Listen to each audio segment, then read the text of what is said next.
एक वैद्य की सत्य कहानी पर आधारित जो ईश्वर पर भरोसा करता है वह ईश्वर उसे कभी निराश नहीं होने देता। एक पुरानी सी इमारत में वैद्य जी का मकान था। वे पिछले हिस्से में रहते थे और अगले हिस्से में दवा खाना खोल रखा था। उनकी पत्नी की आदत थी कि दवा खाना खोलने से पहले उस दिन के लिए आवश्यक सामान एक चिट्ठी में लिखकर दे देती थी। वैद्य जी गद्दी पर बैठकर पहले भगवान का नाम लेते, फिर वह चिट्ठी खोलते। पत्नी ने जो बातें लिखी होती उनके भाव देखते, फिर उनका हिसाब करते, फिर परमात्मा से प्रार्थना करते कि हे भगवान, मैं केवल तेरे ही आदेश के अनुसार तेरी भक्ति छोड़कर यहाँ दुनियादारी के चक्कर में आ बैठा हूँ। वैद्य जी कभी अपने मुंह से किसी रोगी से फीस नहीं मांगते थे। कोई देता था, कोई नहीं देता था, किंतु एक बात निश्चित थी कि जो ही उस दिन के आवश्यक सामान खरीदने योग्य पैसे पूरे हो जाते थे, उसके बाद वह किसी से भी दवा के पैसे नहीं लेते थे, चाहे रोगी कितना ही धनवान क्यों न हो। एक दिन वैद्य जी ने दवाखाना खोला, गद्दी पर बैठकर परमात्मा का स्मरण करके पैसे का हिसाब लगाने के लिए आवश्यक सामान वाली चिट्ठी खोली तो वे चिट्ठी को एकटक देखते ही रह गए। एक बार तो उनका मन भटक गया। उन्हें अपनी आंखों के सामने तारे चमकते हुए नजर आए, किंतु शीघ्र ही उन्होंने अपने ऊपर नियंत्रण पा लिया।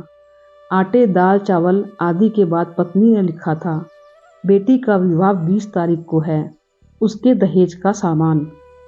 कुछ देर सोचते रहे, फिर बाकी चीज़ों की कीमत लिखने के बाद दहेज के सामने लिखा, यह काम परमात्मा का है, परमात्मा जाने। एक दो रोगी आए थे, उन्हें वैद्य जी दवाई दे रहे थे। इसी दौरान एक बड़ी सी कार उनके दवा खाने के सामने आकर रुकी।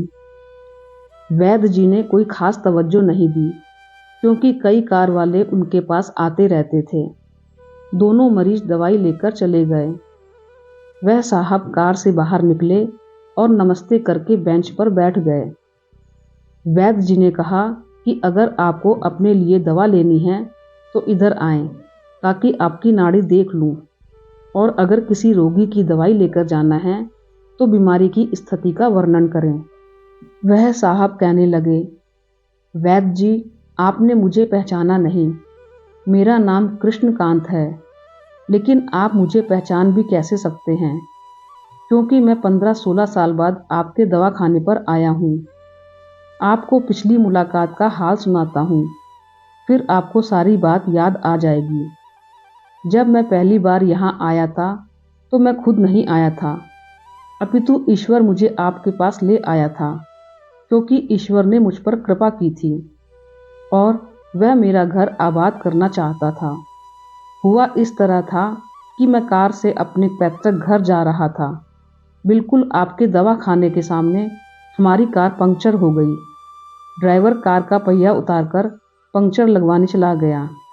आपने देखा कि गर्मी में मैं कार के पास खड़ा था, तो आप मेरे पास आए और दवा खाने की ओर इशारा किया और कहा कि इधर आकर कुर्सी पर बैठ जाएं। अंधा क्या चाहे दो आंखें, और मैं कुर्सी पर आकर बैठ गया।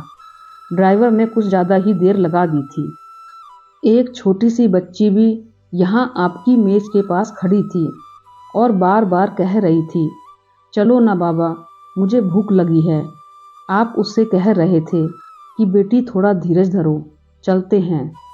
मैं यह सोचकर कि इतनी देर से आपके पास बैठा था और मेरे ही कारण आप खाना खाने भी नहीं जा रहे थे, मुझे कोई दवाई खरीद लेनी चाहिए ताकि आप मेरे बैठने का भार महसूस ना करें। मैंने कहा, वैद्य जी, मैं पिछले 5-6 साल से लंदन में रहकर कारोबार कर रहा हूँ। लंदन जाने से पहले मेरी शादी हो गई थी, लेकिन अब तक संतान के सुख से वंचित हूँ। यहाँ भी इलाज कराया और वहाँ भी, लेकिन किस्मत ने निराशा के सिवा और कुछ नहीं दिया। आपने कहा था, भगवान से निराश मत होना, याद रखो कि उसके कोष में किसी चीज़ की कोई कमी नहीं है। आस, औलाद, धन, इज्जत, सुख, दुख, जीवन, मृत्यु सब कुछ उसी के हाथ में है। यह किसी वैद्य या डॉक्टर के हाथ में नहीं होता और न ही किसी दवा में होता है। जो कुछ होना होता है वह सब भगवान के आदेश से होता है। औलाद देनी है तो उसी ने देनी है। मुझे याद है आप बातें करते जा रहे थे और साथ साथ पूड़ियाँ भी बनाते जा रहे थे। सभी दवा आपने 2 भागों में विभाजित कर 2 अलग अलग लिफाफों में डाली थी और फिर मुझसे पूछकर आपने एक लिफाफे पर मेरा और दूसरे पर मेरी पत्नी का नाम लिखकर दवा उपयोग करने का तरीका बताया था। तब मैंने बिना मन से वह दवाई ले ली थी क्योंकि मैं सिर्फ कुछ पैसे आपको देना चाहता था।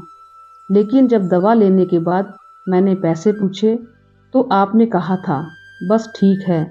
मैंने जोर डाला तो आपने कहा कि आज का खाता बंद हो गया है। मैंने कहा मुझे आपकी बात समझ नहीं आई। इसी दौरान वहाँ एक और आदमी आया। उसने हमारी चर्चा सुनकर मुझे बताया कि खाता बंद होने का मतलब यह है कि आज के घरेलू खर्च के लिए जितनी राशि वैद्य जी ने भगवान से मांगी थी वह ईश्वर ने उन्हें दे दी है। अधिक पैसे वे नहीं ले सकते।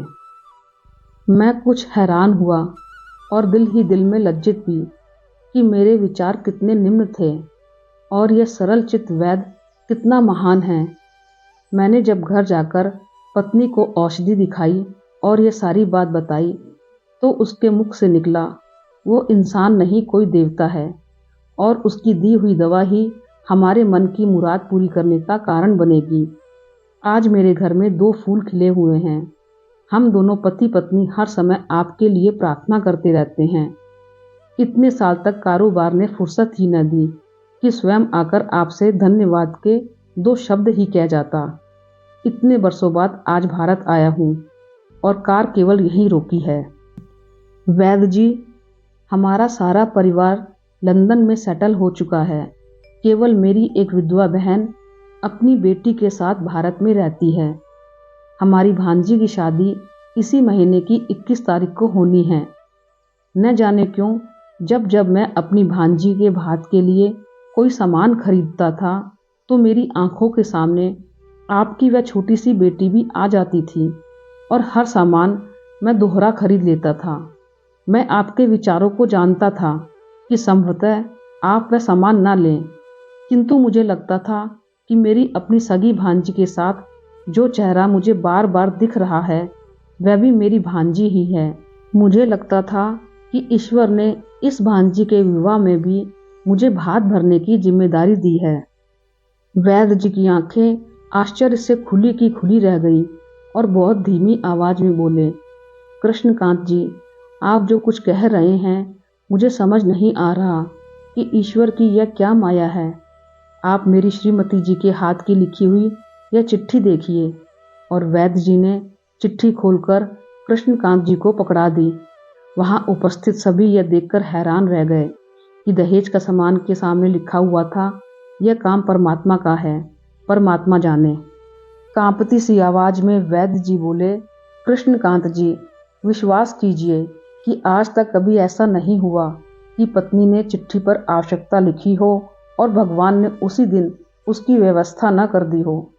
आपकी बातें सुनकर तो लगता है कि भगवान को पता होता है कि किस दिन मेरी श्रीमती क्या लिखने वाली है, अन्यथा आपसे इतने दिन पहले ही सामान खरीदना आरंभ न करवा दिया होता परमात्मा ने। वाह भगवान वाह, तू महान है, तू दयावान है। मैं हैरान हूँ कि वह कैसे अपने रंग दिखाता है। वैद्य जी ने आगे कहा, जब से होश संभाला है एक ही पाठ पढ़ा है कि सुबह परमात्मा का आभार करो, शाम को अच्छा दिन गुजरने का आभार करो, खाते समय उसका आभार करो, सोते समय उसका आभार करो।